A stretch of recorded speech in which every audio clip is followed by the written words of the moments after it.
Do you ever go to school one day with 2 hours of sleep, your eyes colored with black dark circles, you're thirsty and you're hungry because you were late this morning, and this is what your brain sounds like?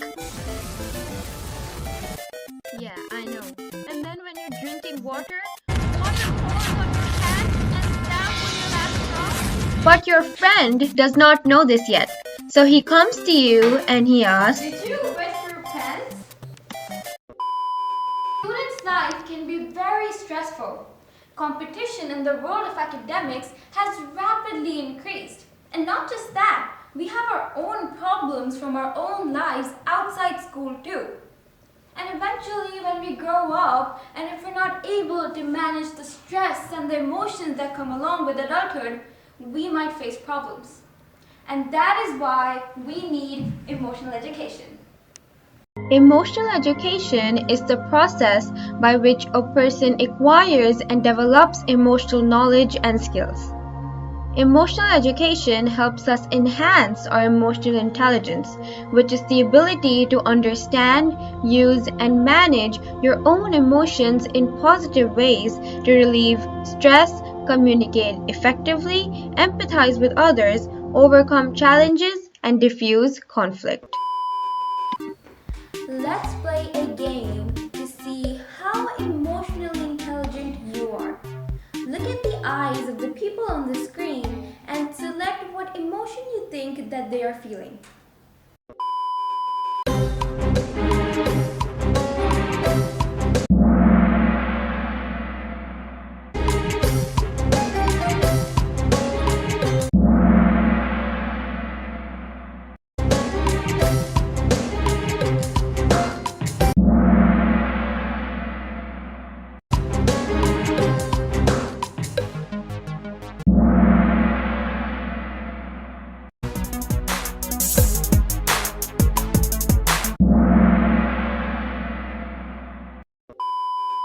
What was your score?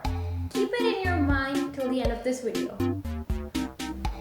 Sometimes we can become emotionally stressed because we are keeping all of our feelings within ourselves.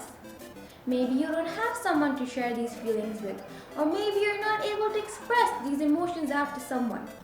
Either way, it is very important that you let your emotions out of your system. Well, because if you don't, it can lead up to something more intense. Let me demonstrate an example. Remember when you wet your pants earlier and your friend asked, "Did you wet your pants?" and that was your last straw? Well, there are two ways in which you can react in this situation. Number 1. Become Godzilla. How dare your friend ask if you wet your pants when you did wet your pants with water? Your friend is going to regret even talking to you. Number 2. Answer their question. When our brain is introduced to these emotions that we don't know how to deal with, we tend to react without thinking first. We let our anger or our sadness take over our conscious mind, and we are not able to think rationally in that situation, in that current moment. Like in this situation, you're eventually gonna tell your friend that you did not, in fact, wet your pants and it was just water. But either you can first scream at them and ruin your friendship and then tell them that you did not wet your pants, or you can just tell them. But it's not easy though. As I just said, our brain isn't in the right place. We're not thinking rationally when we're experiencing these intense emotions. So, what do?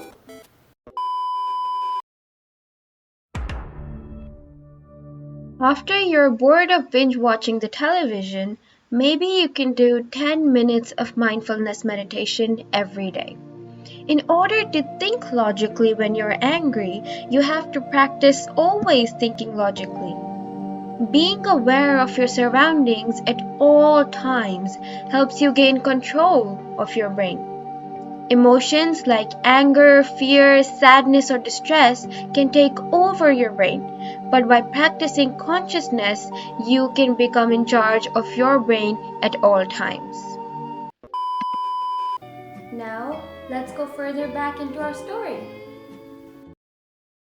Remember, in the morning you were grumpy, you had 2 hours of sleep, you were hungry, and blah blah blah. And you will be surprised to know just how many students pull up to school like this. In majority of the cases, it's something which all of us have to deal with. Stress. Everyone feels stressed from time to time, and that is completely normal. But the problem is that most of us don't know how to deal with this stress. Life is busy. We have homework, assignments, exams, friends, family, social life. Free time is just too much.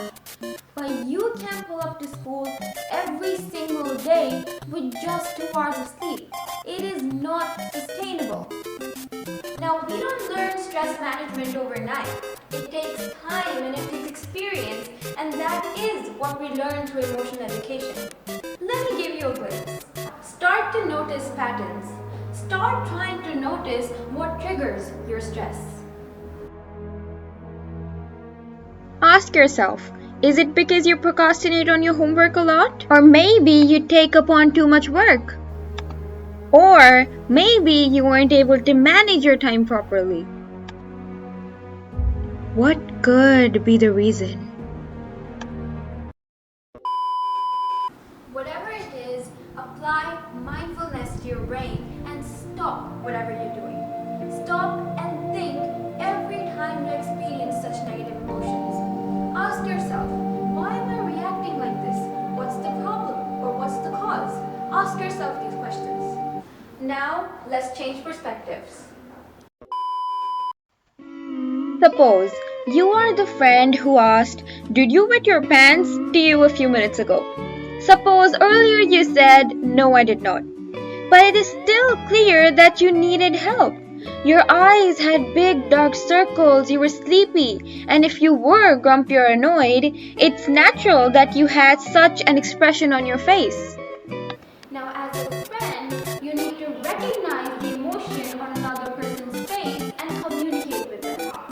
You need empathy. But even before showing empathy towards another person, you need to understand their emotion. A simple way to understand emotions is by writing your own emotions down. What is the name of this emotion? How does it feel? How strong is this feeling? How does it impact me or others around me? Once you start to understand these emotions for yourself, you'll start to understand it when others feel that way. Even then, don't forget to ask your friends the 3 magic words. How are you? But wait, what if I don't know how to showcase these emotions? Human beings cannot read each other's minds. So let's play a game to practice how to communicate these emotions with each other using our body language and using our facial expressions. This game is called Simon Says. In this game, I will say, Simon says, I'm feeling blah blah blah. And that blah blah blah is going to be an emotion. So, for example, I say, Simon says, I'm feeling sad. Now, the emotion here is sad, and what you have to do is that you have to use your facial expressions and your body language to showcase or to act the opposite of the emotion that I just made. So in this case, the emotion was sad, and you're gonna act as if you're very happy, because happy and sad are the opposites. Come on, let's play. Simon says I'm feeling angry. Simon says I'm feeling annoyed. Simon says I'm feeling excited. Simon says I'm feeling grateful. Simon says I'm feeling confused. So as you guys saw in this video today, emotional education is very important. So come, educate your friends and your family members about emotional education with us. See you!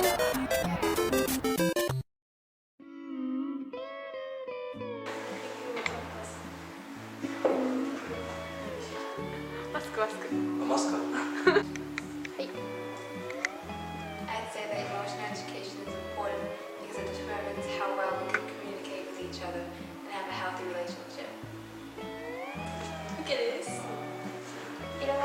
to get to know more about myself and others around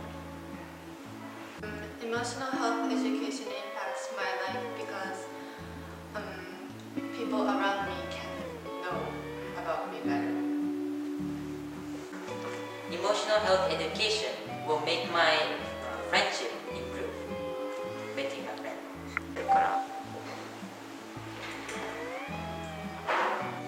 For me, emotional education is just the way to know other people better.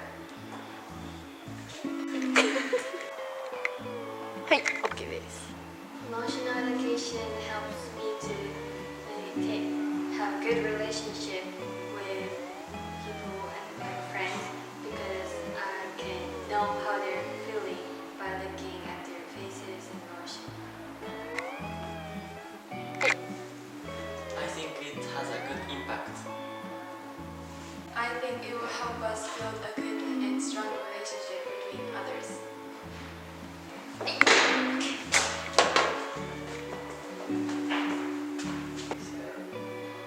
I think it will make communication more smooth, and also it is important for us to effectively express our feelings too.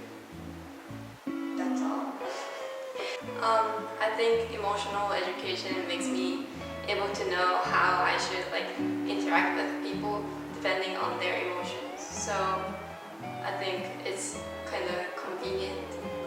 I don't know the answer to that, so I don't know.